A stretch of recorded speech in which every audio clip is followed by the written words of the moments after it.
Next up on Community Conversations, Kingston Town Administrator Scott Lambiase sits down with Kingston Town Assessor Maureen Clarke. Welcome to Community Conversations. I'm Scott Lambiase, the Kingston Town Administrator. One of the things I've learned during my years in municipal government is that most people don't interact with town departments. So sometimes they'll be in when they need a permit, they have a question or encounter a problem. Maybe they'll attend a town meeting, but they don't get to meet the folks that are dedicated professionals working behind the scenes. So that's what we're here for today. So the purpose of this is to introduce residents to the people who lead those departments and help explain what they do, discuss some of the challenges and opportunities that they face, and give everyone a better understanding of how local government works.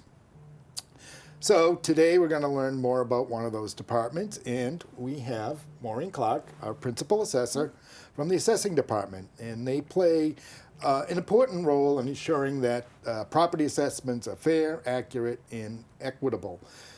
They help provide the revenue that supports many of the services that the residents actually rely upon. So, Maureen, welcome. Welcome. Thanks for having me, Scott. Thanks for coming. And could you please tell us, a little bit about yourself, how you got started in assessing? Sure. Well, I grew up in the city in Boston. Went to UMass Amherst and when I got out of college, I started working in management and retail. And I did that for about 15, 20 years. And it just, as I have 5 children, and as they were getting into sports and doing stuff in school, I went to work at the Norwell Town Hall. So not anything to do with my education or my bachelor's degree, but I started in the assessing office as a clerk, and I worked there for a number of years and became the assistant assessor. I never knew what the assessor did, and I found the work very interesting. So I started there. After I spent quite a few years in the assessor's office, I did a lateral move to the treasurer collector's office in the same town. Oh, really? Which happened to be a real benefit to an assessor because the assessor's office and the collectors work very close together all year round. And having some knowledge of what is done there really was helpful. But bottom line is that I liked assessing a lot more than I liked working in the treasurer collector's office. Yeah, kind of get outside a little bit more often, right? It's more diverse. There's more things going on there. Not that they're just as important, each one. But for me, assessing was what I liked the most. So, and I guess, that brings us to the big question is, what exactly is the assessor doing? I guess, we mentioned it, you place the values on properties, but I guess maybe just give a slight overview of why that's important and how you make sure that that's fair to everybody, that it's not sort of just pulling a number out of a hat. Yeah, it's hard. It's fair and equitable assessments, and we do a mass appraisal approach. So it's not an licensed appraiser going into every house and doing a full inspection. So we do like properties, the ranches and stuff, as much as we can with whatever the variations are, the year built, the number of bathrooms, bedrooms. So every house is assessed according to certain factors, and that is square footage being the most, gives it the most value, but also the number of bathrooms, the extra features, swimming pools, sheds, barns, and the quality of construction is really important. You can go from average to luxurious depending upon the house.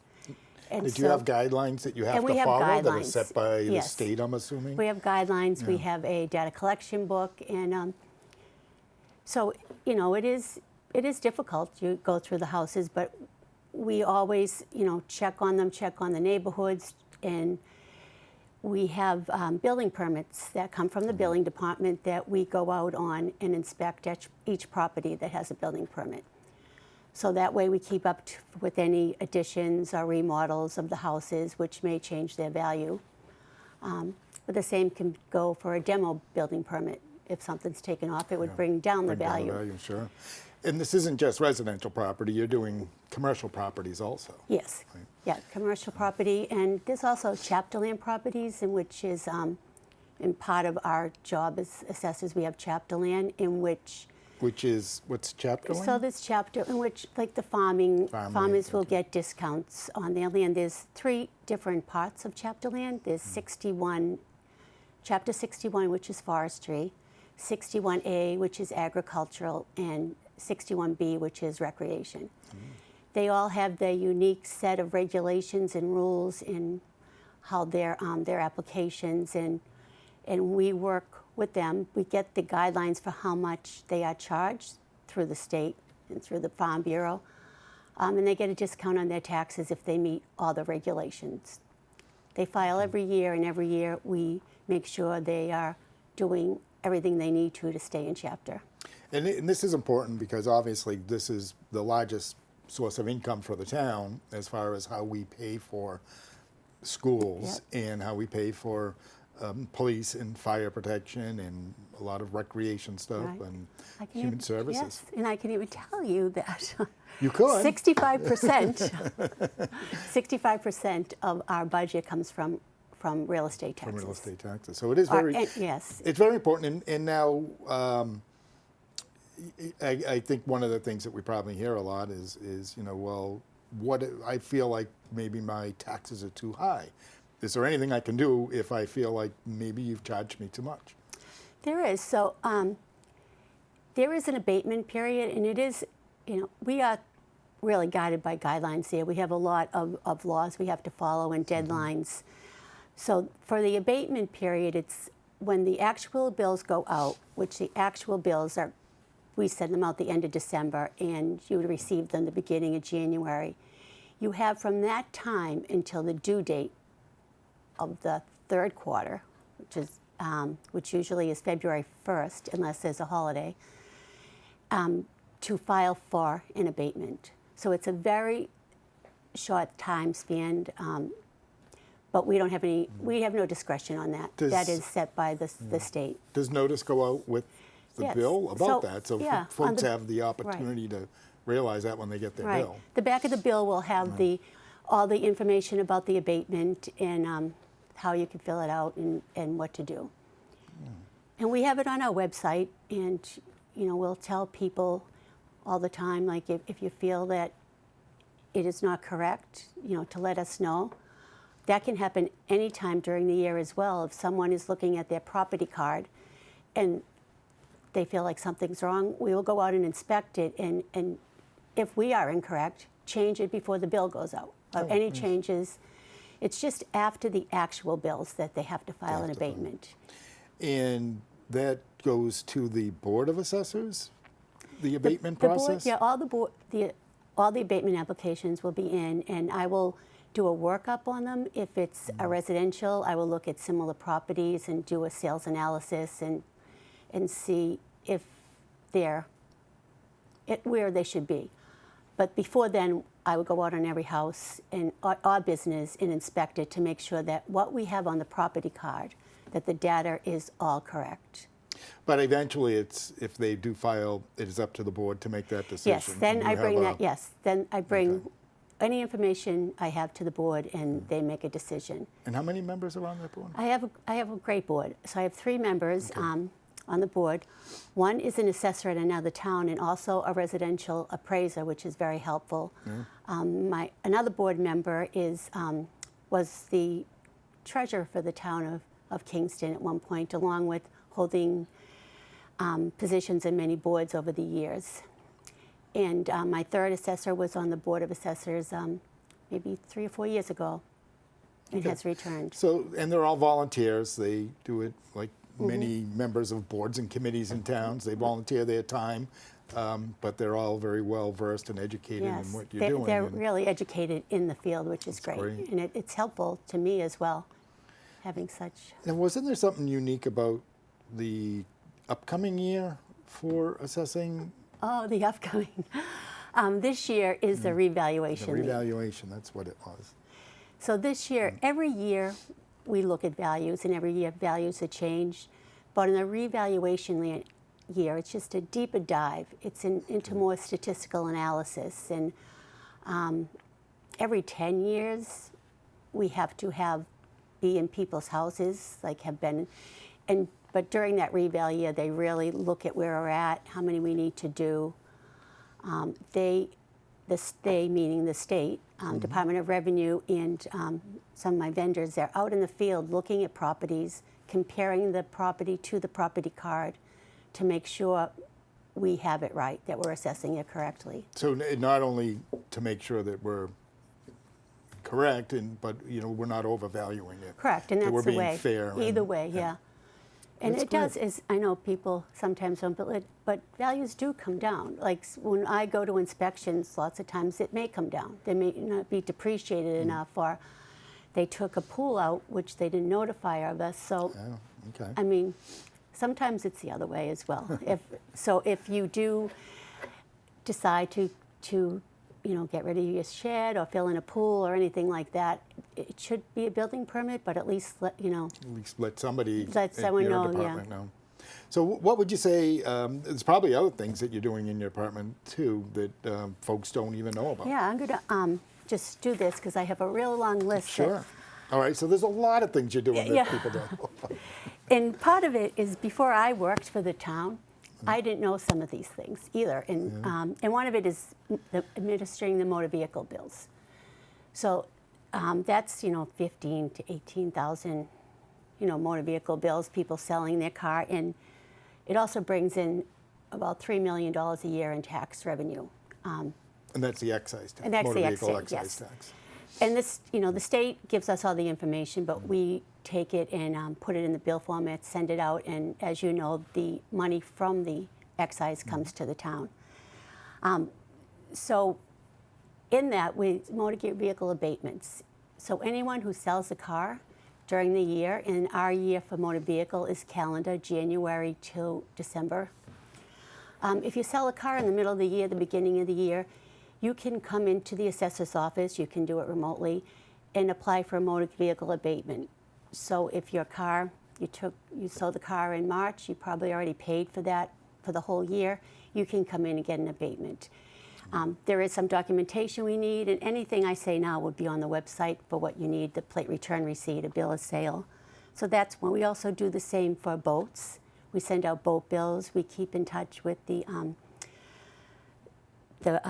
Department of Environmental Services, and they tell us, and the harbor master to tell us what boats are there. And again, you can get abatements on boats if you don't have Your it. boat. Okay. All the exemptions. So there are exemptions for seniors, veterans, blind, surviving spouses, for any person that income is a certain amount for the CPA tax. And that's all available through our office. There's applications, is supporting documentation, but we can walk you through all that. So we do that. We do the property transfers from the registry of deeds in Plymouth, and this year we did 342 property transfers. So the sales, I know I got you. Chapter land management, which we just talked about. The updates with mapping. We do a butters list, if any. And, Oh, yeah.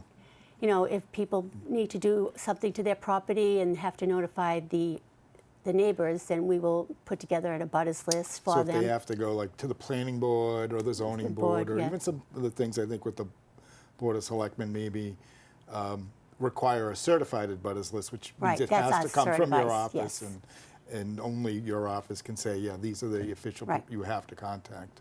So that's, we mail out 3 ABCs for exempt properties, so they can hold their exempt status and fill out the paperwork.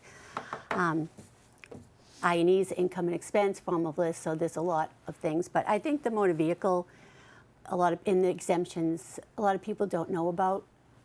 Okay. And so the Council on Aging does a great job of letting them in the Veterans Office. And so, and like you said, all of that can be found on the website. Can be found on the website. All right. So I guess a quick by the numbers is, how many properties do we have in town? 5,662. Now, how many residential? About If we broke it down, 5,000. 5,000, so Yeah. obviously heavily residential. Heavily residential, yeah. We're 88% residential and 12% commercial. How many registered boats? Oh gosh, you got me on that one. Forget I'd ask. I know. I'd have to call PM. Can I phone a friend and ask Yeah, PM? right. A decent amount, though. Yeah, oh, Yeah. I'm sure. Yeah. I'm sure. So, and obviously, I guess one thing we had discussed, like one of the challenges, people don't always want to let you in. Right. And that's and I understand that too. And you don't know people, and you don't know what we have to do and how we arrive at value, and it's making sure everyone is paying their fair share, and that's how we do it, by seeing what's in the house. But we have to, we have a certain amount of money that we have to make to pay all the bills of the town, right? That you have and that's through property tax. So we try to make it so it's fair, and that would be treating everyone the same. Yep. But I understand, that people don't, but we do send letters out if we're going to, anyone with building permit will know we have to check it out. Yep. We'll send letters out. There's also other ways they can help us if they don't want us in the house. If there are sales, we send out sales questionnaires to tell us, this is what we have in your house, is it correct, is there anything wrong? Even if they just will let us measure the outside, that's helpful, but anything they can do to let us in. And if we don't get in, we estimate that it will be what a house would, if it's a 24 square foot colonial, it's going to have 2.5 baths and the different. So it may actually only have a Right. bath and a half, Right. but just because that's kind of typical for that Right, type so of house, you have to assume that that's what it is. So they may actually be paying more than they have to. Right. And I do have some vendors out in the field now because it is a reval year. But I'm more than happy. Some people call the office and they rather the office come, and that's Okay. great. And we're still out in the field, Tara and I. But and if that's what they want them to do, we'll come out there. And I understand that as well. But it just makes it easier to have fair and equitable assessments, and so that everyone's paying their fair share and not more or less. Well, that's all great information, and I really appreciate this. Is there anything, last thing you'd like to say to all of our viewers? All of the viewers, just sometimes, and I might have hit on this, is unfortunately we don't have much discretion, and me and myself, but the board, because we have so many rules and regulations in there die fast. Like our abatement application's date is February 1st, unless it's a holiday. And different, chapter land dates of this are a certain date. And it's governed by the state. And it's You governed don't by the have a state. choice, right? And exemption applications are governed by the state.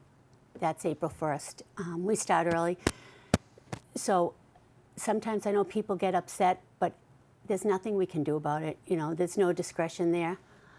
So if they need anything, to call the office. We try to emphasize to get information in as soon as possible so we can make those dates. But it's really a lot of rules and regulations set by the Department of Revenue and Local Services for us that we have to work.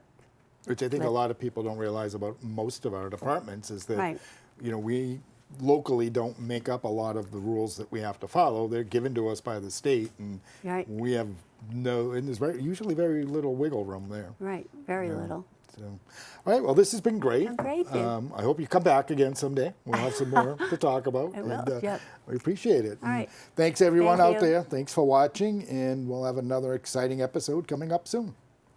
Take care. Thank you.